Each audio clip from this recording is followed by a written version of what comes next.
Kita mulai saja berita terpopuler atau top news hari ini.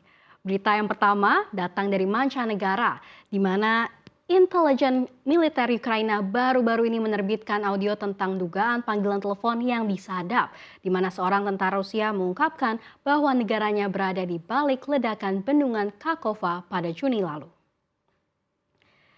Di saluran telegramnya, Direktorat Intelijen Militer Ukraina atau GUR mengunggah audio yang dikatakannya sebagai panggilan telepon antara seorang tentara yang diyakini berbicara dari garis depan di Ukraina dan seseorang yang tidak dikenal.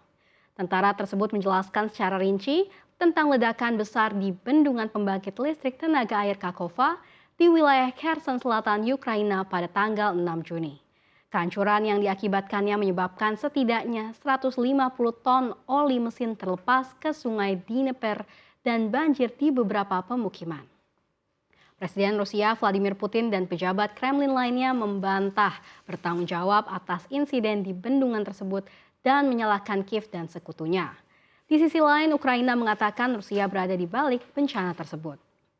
Tentara yang berbicara dalam seruan yang dipublikasikan oleh GUR bertentangan dengan klaim Putin dengan mengatakan bahwa unitnya terkena dampak air setelah Rusia meledakkan bendungan.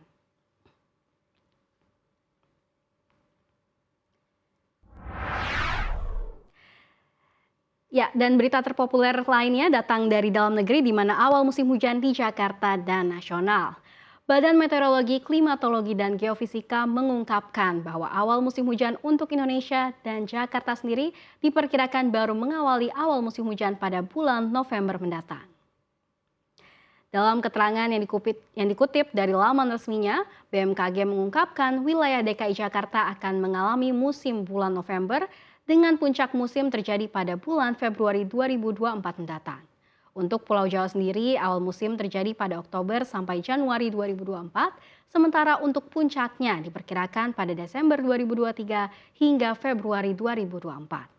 Secara nasional, awal musim hujan di Indonesia terjadi pada Oktober hingga Desember 2023, dengan sebagian besar wilayah mengalami awal musim hujan yang diperkirakan mundur.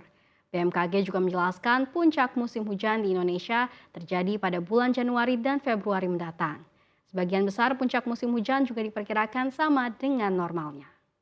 Ya, berita terpopuler selanjutnya datang juga dari dalam negeri, di mana Menteri Pendayagunaan Aparatur Negara dan Reformasi Birokrasi atau PAN-RB Abdullah Azwar Anas buka suara perihal kebijakan gaji tunggal atau single salary yang tidak dimasukkan dalam revisi Undang-Undang Aparatur Sipil Negara. Menurutnya, single salary tak menjadi prioritas transformasi ASN saat ini. Dengan demikian, konsep single salary dipastikan tak akan masuk ke dalam RUU ASN yang sebentar lagi akan disahkan DPR menjadi undang-undang rapat paripurna mendatang. Anas menekankan single salary nantinya akan diatur khusus dalam peraturan pemerintah tentang manajemen ASN yang tengah disusun. Namun penerapannya akan sangat hati-hati demi menjaga kinerja ASN secara keseluruhan.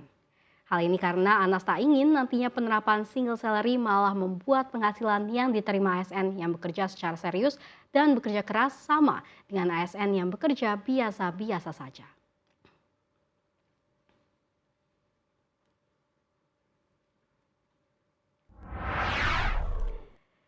Ya, dan berita terpopuler terakhir adalah survei terbaru Capres dan pasangannya di Jawa Timur. Lembaga Saiful Mujani Research and Consulting merilis hasil survei terbaru mengenai elektabilitas bakal Capres dan Cawapres di Jawa Timur. Uniknya survei dilakukan dengan 3 pasangan yaitu Ganjar Pranowo Mahfud MD, Prabowo Subianto Erick Thohir, dan Anies Baswedan Muhaimin Iskandar atau Amin. Hasilnya pasangan Ganjar Mahfud unggul jauh dengan suara 45%, kemudian disusul Prabowo Erick 28% dan Anies Cak Imin sebanyak 12%. Pendiri SMCR, Prof. Saiful Mujani menyatakan dari 140 responden yang dipilih secara acak di Jawa Timur, ada sekitar 14% yang belum memberikan jawaban. Kemudian SMCR juga melakukan simulasi dengan memasangkan Ganjar dan Ridwan Kamil. Sementara pasangan lain masih sama dengan formasi yang sebelumnya. Hasilnya duet Ganjar dan Ridwan Kamil unggul jauh di Jawa Timur.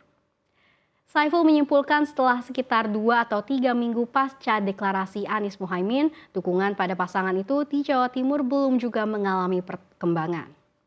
Diketahui survei SMRC dilakukan terhadap warga negara Indonesia di Jawa Timur yang berusia 17 tahun ke atas atau sudah menikah dan memiliki telepon atau sekitar 80% dari total populasi Jawa Timur.